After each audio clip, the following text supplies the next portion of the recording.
The world of points and miles can be very confusing, particularly for people who are just getting started in this space and trying to build this hobby to get great points and miles deals and take better travels and upgrade their lives.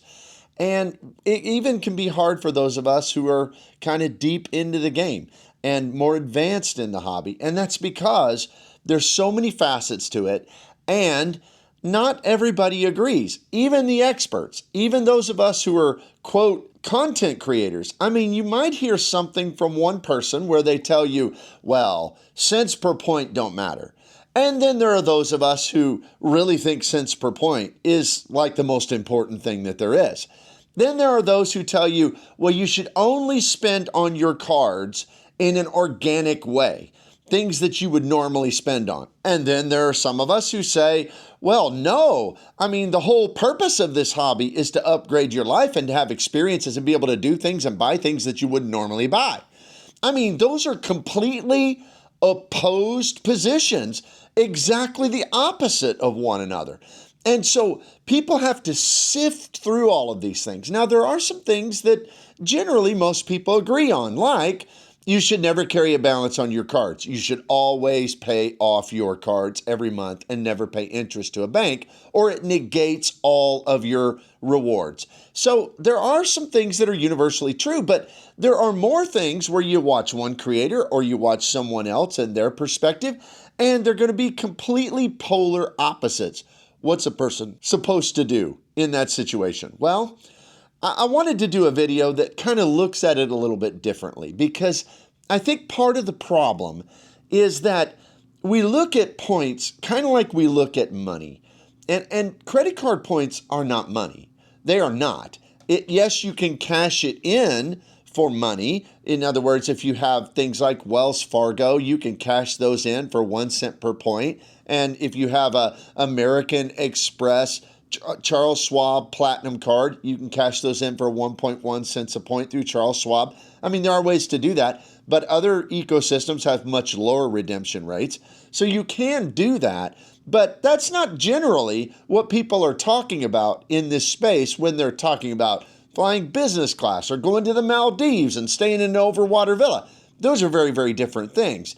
So the points are not just cash. They're not just like a different type of currency, like if you were to look at the difference between pounds or pesos or dollars. No, no, no.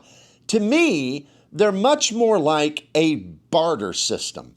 And in a barter system, it's where a person is trading one thing for another, and it's a little more difficult to determine what's the value of the thing I'm getting in return for the value of the thing that I'm trading. So I wanted to kind of just do a thought exercise in this video where I give an example of what a barter situation that some of us have experienced something similar, so that we can kind of maybe just reframe our thinking a little bit about points and miles and how we can determine if we're getting really good value or not. So if you would, please hit the like and subscribe button and let me dive into this thought exercise with you.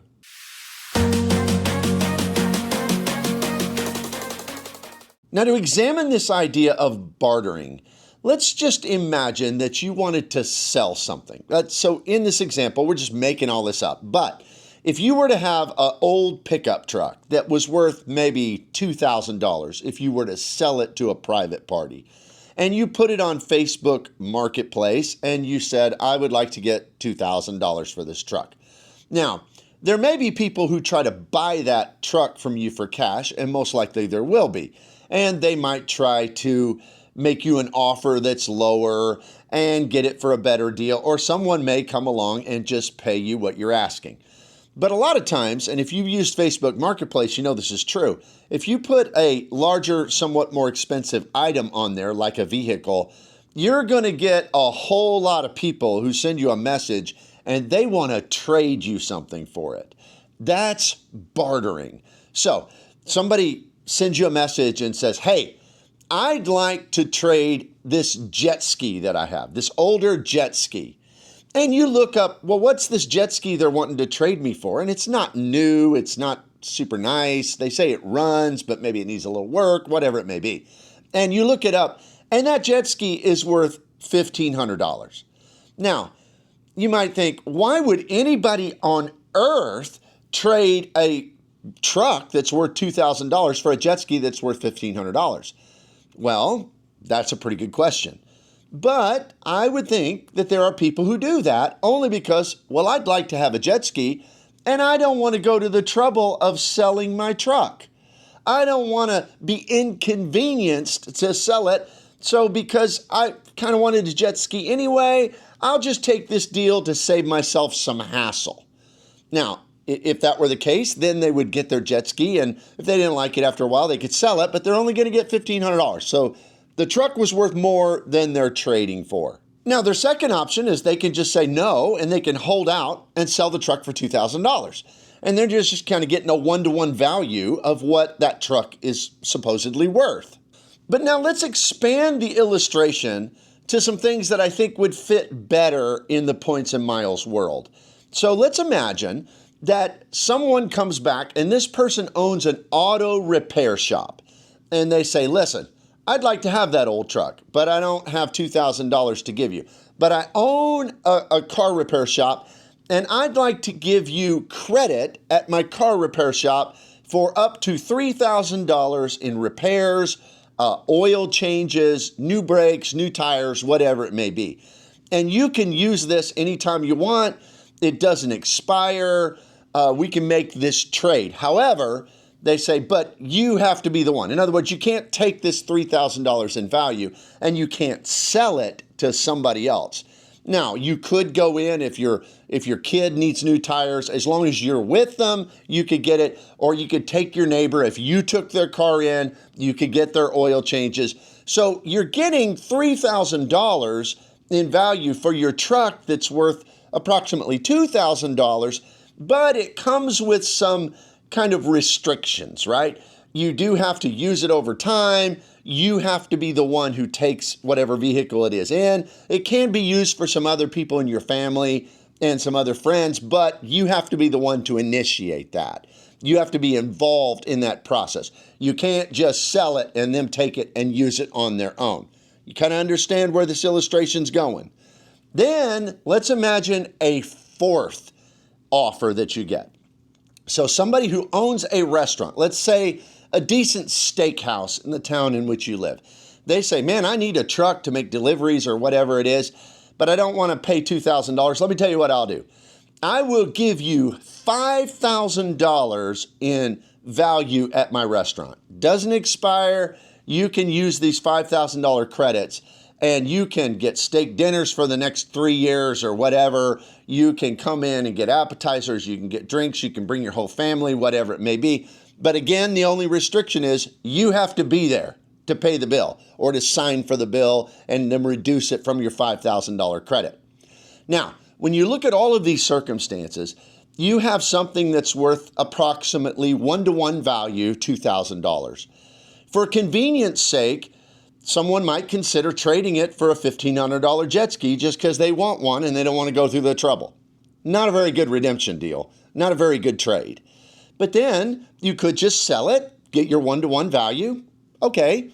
Then you have someone who says, I'm going to give you 50% more in value in car repairs. And if you value car repairs, and if you're not interested in turning it around for money, you just want to get the value, the coupons back, as you will, and you might want to do that. But then you've got a really smoking deal because it's 2.5 times as much if you get $5,000 in steak dinners, but you have to be the one to use it. You have to be there. Now, you can buy the meals for anybody you want, but you're the one that has to initiate that. It's tied to you and to your person. So you see, I think this kind of gives us an idea of what points and miles are really like.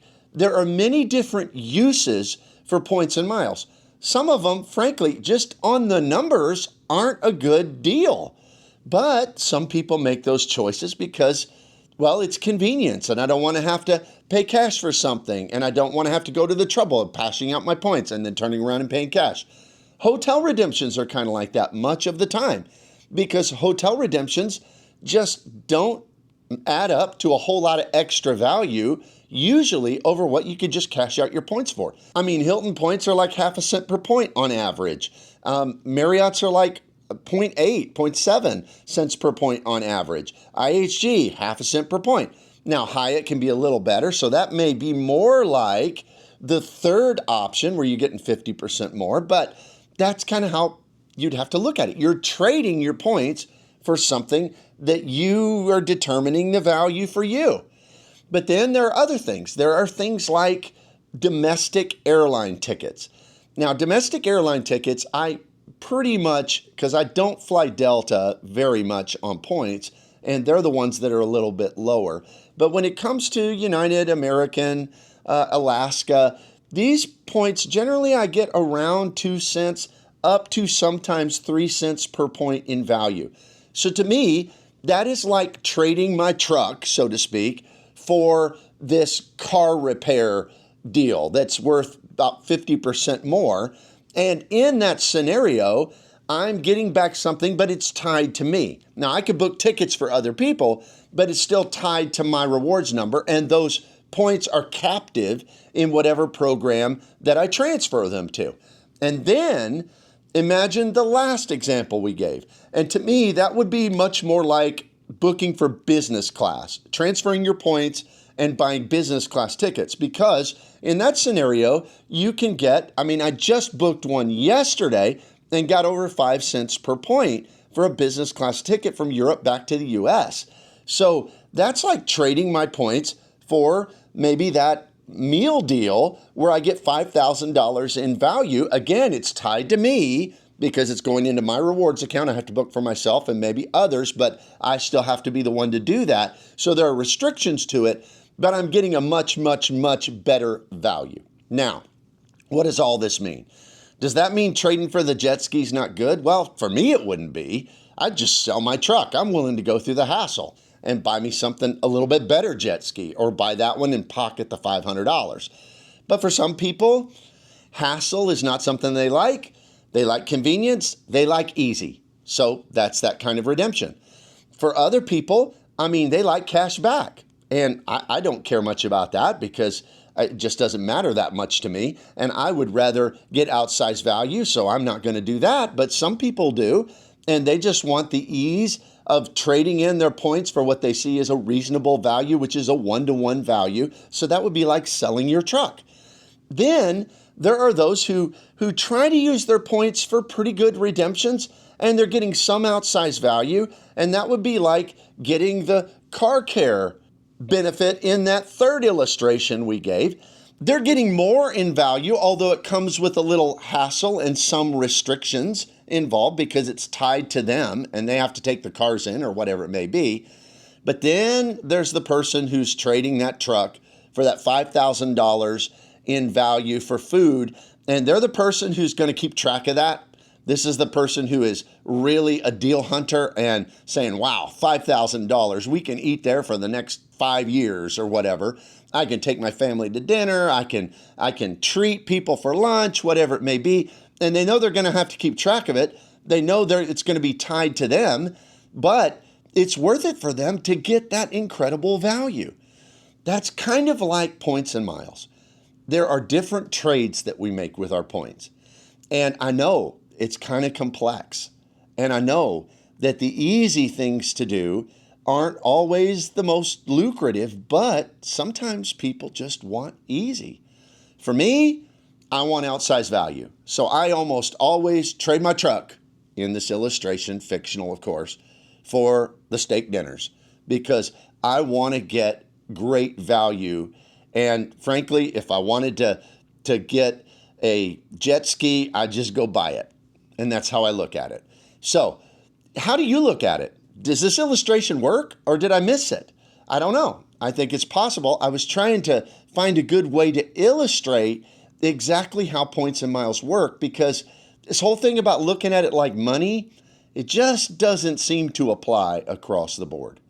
Let me tell you about my channel memberships. I have 2 tiers. The first is RM Insiders. It's just $2.99 a month, and you get early release videos. You get special videos that are only for channel members every week. The second tier is my Spreadsheet Warriors, and this is for people who are only looking to buy the steak dinners. We're the ones who are trying to get outsized value for our points, and we meet together in a live Zoom session once or twice a month and strategize things that I don't put on the channel. You can check that out as well at the join button below. Thanks for being here today. Please hit the like and subscribe button. Hope this was helpful to you. I want to hear your comments down below. Have a great day, and we'll see you here next time.